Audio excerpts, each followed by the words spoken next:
Bonjour, c'est Gilles sur boursicoté.com. Voici l'analyse technique Forex et matières premières pour cette séance du vendredi 6 mai 2016.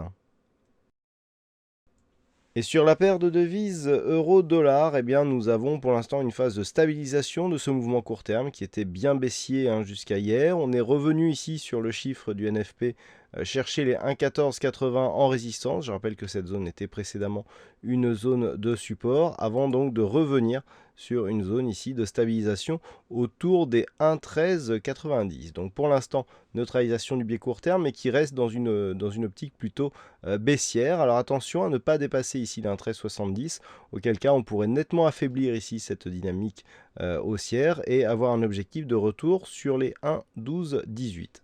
Du point de vue des indicateurs, on continue ici sur une orientation baissière sur le RSI ainsi que sur le stochastique. Le MACD, lui, nous indique une possibilité de rebond technique.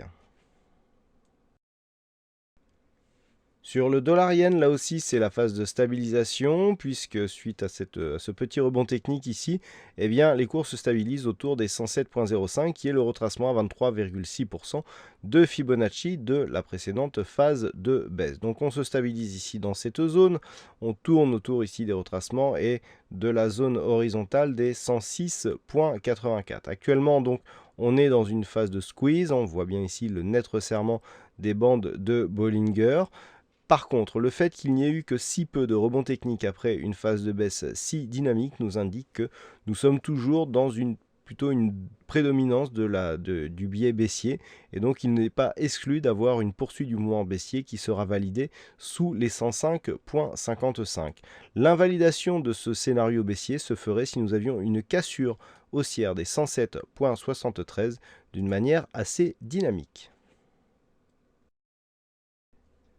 Et enfin sur l'or, là où on attendait un retour de la dynamique suite à la cassure des 1280 dollars l'once, et bien finalement on a marqué certes un nouveau plus haut, mais on n'a pas validé cette ancienne zone de résistance comme un nouveau support. Donc il semblerait que nous soyons ici en phase de stabilisation, d'autant que sur la dernière dynamique, on est déjà venu chercher ici le retracement des 50,61,8. Donc toujours un mouvement qui reste à dominance haussière, surtout d'un point de vue moyen terme, voilà, quand on le voit ici sur ce mouvement, mais avec certainement une phase de neutralisation qui est en train de se rapprocher. Toutefois, tant que les cours restent ici au-dessus de ce support oblique, peu dynamique certes, mais toujours haussier, eh bien nous restons dans une tendance de fond donc, qui est haussière. Voilà ce que nous pouvons dire sur cette analyse technique Forex et matières premières. Passez un bon week-end, bonne chance dans vos prochains trades. On se donne rendez-vous dès lundi prochain pour d'autres analyses techniques sur le site boursicoté.com.